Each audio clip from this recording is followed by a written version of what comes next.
Good morning students. हम बात कर रहे हैं चैप्टर लाइफ प्रोसेस की, जिसका ये पार्ट 4 है।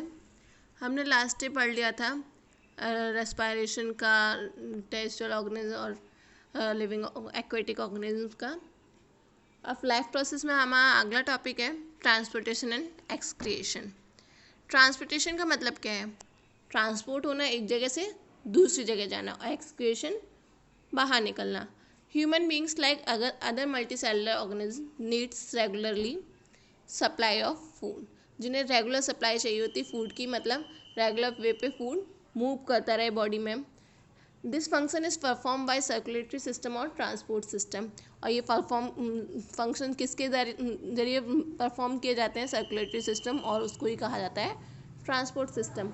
The circulatory system is in human being consist of, जो सर्कुलेटरी सिस्टम है ह्यूमन बीइंग में, वो किससे बना होता है? The circulatory system in human being consist of pumping organ, heart, blood vessels और ए सर्कुलेटरी मीडियम। मतलब हार्ट हो गया एक पंपिंग ऑर्गन, ब्लड वेसल्स में हमारी आर्टरीज और वेन्स आ गई, और सर्कुलेटरी मीडियम में ब्लड एंड लिम्फ आ गए। तो ये मूव कैसे करता है? देखिए, डीऑक्सीनेटेड ब्लड पहले बॉडी से आता है। वेना कावा, ये आप हार्ट का डायग्राम देखते जाएंगे तो समझ आ जाएगा। वेना कावा के थ्रू राइट एट्रियम में पहुंचता है। ये कौन सा ब्लड है? डीऑक्सीनेटेड ब्लड है, ठीक है। और उस समय राइट एट्रियम क्या होता है? रिलैक्स पोजीशन में होता है। राइट एट्रियम कॉन्ट्रैक्ट, जब वो कॉन्ट्रैक्ट करता है, मतलब सिकुड़ता है, तो ये कहाँ जाता है? राइट वेंट्रिकल में। और उस समय राइट वेंट्रिकल क्या होता है? रिलैक्स्ड होता है। देन राइट वेंट्रिकल कॉन्ट्रैक्ट, और उसके बाद क्या होता है? राइट वेंट्रिकल क्या करता है? कॉन्ट्रैक्ट करता है, और ये ब्लड कहाँ पहुँच जाता है? लंग्स में। कहाँ पहुँचता है? लंग्स में। उसके बाद ऑक्सीनेटेड ब्लड जो है, लंग्स उसे क्या करता है? ऑक्सीनेट करता है, क्लियर करता है। लेफ्ट आर्ट्रियम में जाएगा। लेफ्ट आर्ट्रियम उस समय क्या होगा? रिलैक्स पोजीशन में होगा। फिर आर्ट्रियम से लेफ्ट आर्ट्रियम क्या होगा? कॉन्ट्रैक्ट करेगा, तो लेफ्ट वेंट्रिकल में जाएगा, और लेफ्ट वेंट्रिकल क्या होगा? रिलैक्स पोजीशन में होगा। फिर लेफ्ट वेंट्रिकल कॉन्ट्रैक्ट करेगा, तो वो पूरी बॉडी पार्ट्स में जाएगा बाया आरोटा। ये हमारा हार्ट का पूरा सप्लाई होती है कि कैसे कैसे ब्लड सप्लाई करता है। ये नोट्स हैं, आपको अगर चाहिए हो तो मैं इसकी पीडीएफ भी प्रोवाइड कर सकती हूँ। देख लीजिए, पूरा बताया हुआ है एरो करके। डीऑक्सीनेटेड ब्लड वेना कावा से राइट आर्ट्रियम से राइट आर्ट्रियम उस समय रिलैक्स पोजीशन में, फिर कॉन्ट्रैक्ट करेगा तो राइट वेंट्रिकल उस समय रिलैक्स है, फिर वो जब कॉन्ट्रैक्ट करेगा तो राइट वेंट्रिकल ऑक्सीनेटेड लंग्स में, लंग्स उसे ऑक्सीनेटेड करेंगे। लेफ्ट आर्ट्रियम में relax position, left atrium contract करेगा लेफ्ट वेंट्रिकल में, लेफ्ट वेंट्रिकल कॉन्ट्रैक्ट करेगा तो बॉडी पार्ट्स में जाएगा। ये डायग्राम है। अब ब्लड पे आते हैं। ब्लड क्या है? अ फ्लूइड कनेक्टिव टिश्यू, एक लिक्विड होता है जो बॉडी को कनेक्ट करता है, मतलब कनेक्ट कराता है। सॉलिड कंपोनेंट्स में क्या है? ब्लड कार्पुल्स, और लिक्विड कंपोनेंट्स में क्या है? प्लाज्मा। सॉलिड में हमारे क्या क्या आ गए? RBC, red blood sales, blood platelets, और डब्ल्यूबीसी, वाइट ब्लड सेल्स। ये हमारे ब्लड के कंपोनेंट्स कह सकते हैं। और लिक्विड प्लाज्मा ये अलग है।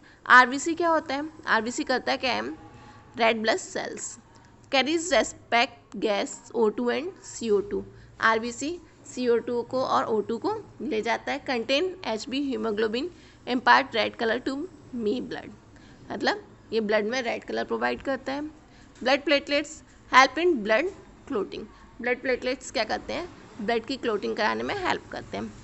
WBC white blood cells provide body defence bye engulfing the germ cells and producing antibodies. White blood cells क्या बनाती हैं? एंटीबॉडीज बनाती हैं, जर्म सेल से प्रोटेक्ट करती हैं।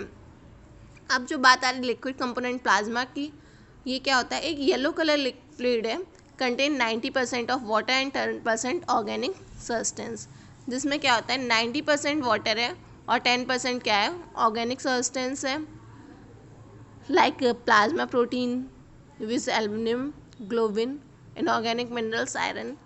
अब लिम्फ का क्या काम होता है? A lymph yellowish fluid escape from blood capillaries into the intercellular space। lymph क्या होता है? येलो कलर का फ्लूइड है जो कि एस्केप रहता है फ्रॉम बॉडी कैपिलरीज में इनटू द सेल से कनेक्ट रहता है space. Contains less protein than blood blood के कंपैरिजन में कम प्रोटीन होता है। Lymph flow from the tissues to the heart, tissues से हार्ट तक ले जाते हैं। Assisting the transportation and destroying germs, ये भी क्या करता है, ट्रांसपोर्टेशन में हेल्प कर रहा है और जर्म्स को मार रहा है। ऑल राइट, अब बात आती है ब्लड वेसल्स की। आर्टरीज और वेन्स में डिफरेंस पूछा जाता है, इंपॉर्टेंट क्वेश्चन है। Arteries carry oxygenated blood from heart to the body, carry करता है ऑक्सीनेटेड ब्लड को हार्ट से बॉडी पार्ट में, except pulmonary artery. Veins carry deoxygenated blood from body parts to heart, अलग अलग बॉडी पार्ट से blood को लेता है एक्सेप्ट पल्मोनरी वेन। ये याद रखना है आपको, कौन सी को छोड़ के। ये आर्टरीज क्या होती है, पल्मोनरी आर्टरीज को छोड़ देती है, और वेन क्या होती है, पल्मोनरी वेन को छोड़ती है। ऑल्सो कॉल्ड डिस्ट्रीब्यूटिंग वेसल्स, क्योंकि डिस्ट्रीब्यूट कर रहा है। ऑल्सो कॉल्ड कलेक्टिंग वेसल्स, क्योंकि कलेक्ट कर रहा है।